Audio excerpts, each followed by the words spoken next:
Sherry, and I'm just one of the leaders and founders of Indivisible Dubuque, and I'd like to talk about what Steve said. If people want to get involved, see one of us, okay? Okay. But my question for you, Senator, is you're talking about education, usually, like junior college and after high school. What do you see the role of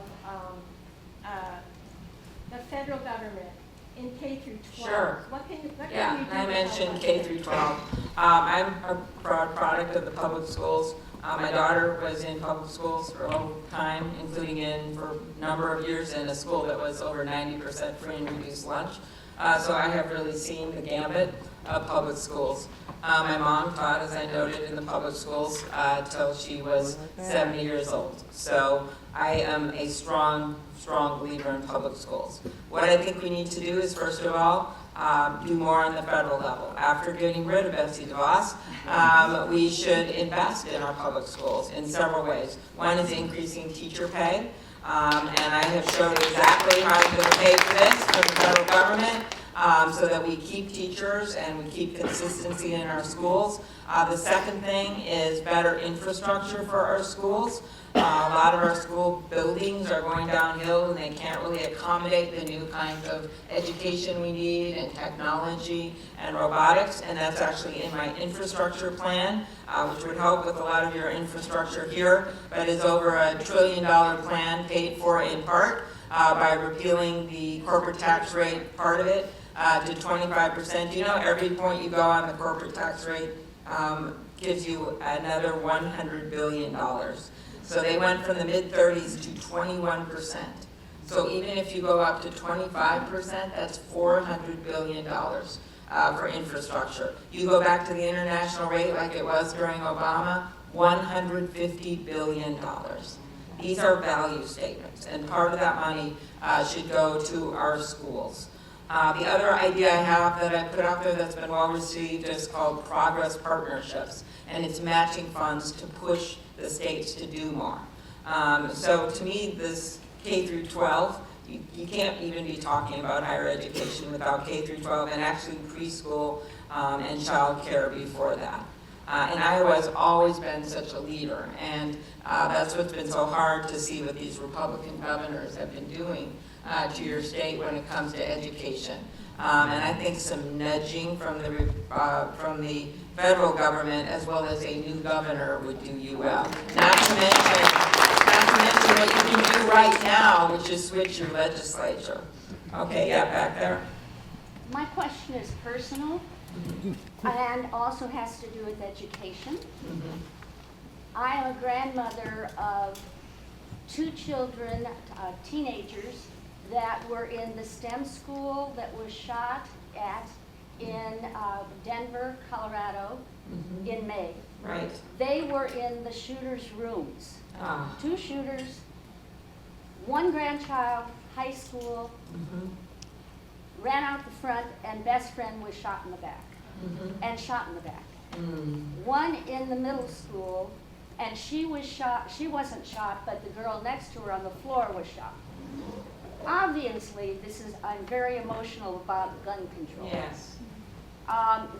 This could be a deal maker for you. What you answer me here. Okay. What you No. Okay, what you planned about okay. gun Right. control Well, is very important to me okay. and to the country. Okay.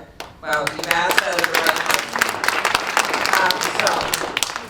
There was one candidate on that debate stage that was seated across from Donald Trump after Parkland. That was me, because I've been a leader on these issues. I started out as the prosecutor in Hennepin County, and I did a good job. Our office did, our staff did, enforcing those laws, but I soon realized that wasn't enough. That's when I came out for reauthorizing the assault weapon ban.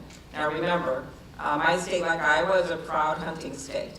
And so when I look at all these proposals, I say, do they hurt my Uncle Dick in the deer stand? And they do not. These are common sense measures. In fact, when you look at universal background checks, which is something the House just passed because Abby and Cindy are there, and sitting on Mitch McConnell's desk, that has the support of the majority of hunters. That has the support of the majority of Trump voters. Yet politicians in the U.S. Senate, Republican politicians, are too scared of the NRA to even call it up for a vote. So let me tell you what I have done.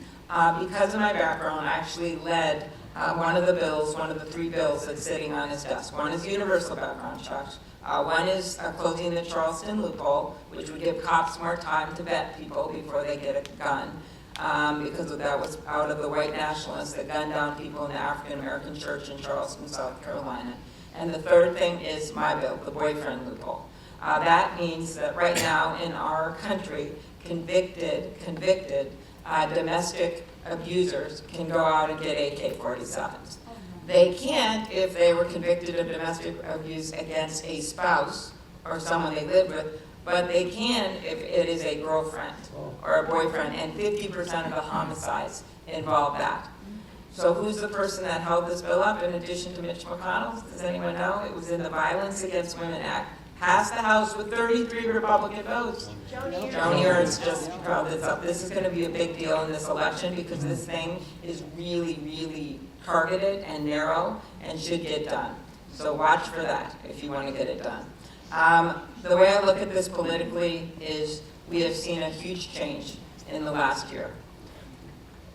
I tried to do it as a prosecutor. We couldn't get the stuff passed. I came to the Senate after Sandy Hook. Those parents were in my office, and they came to try to get that universal background check bill. And we had to tell them we did not have the votes to pass it. The Senate didn't have the courage. And I remember this one mom said to me, you know, the day of the shooting, my son went to school. He's severely autistic, and he couldn't really talk. And he would always point to his teacher's aide on the refrigerator, her picture, because he loved her.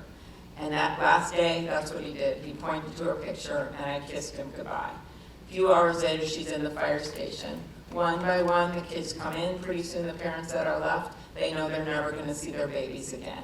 And she said as she is sobbing in that fire station, she has this fleeting thought about that school aide because she knew they had lost her too, because she would never leave his side. When they found them shot through, that school aide had her arms around that little boy.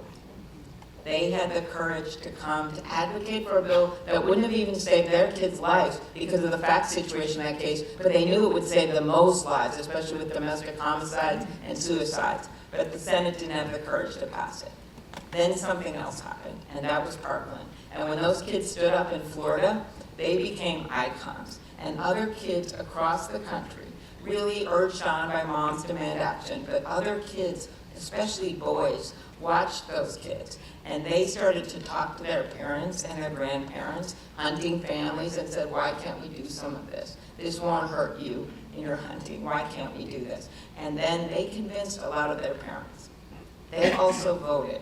They also marched. They voted in record levels in the midterms. That's what's changed. So we are literally one step away from getting this done. And that step is Donald Trump. And the second one is Mitch McConnell. So if you ask me why I want to win big, you just ask the question. So thank you. All right.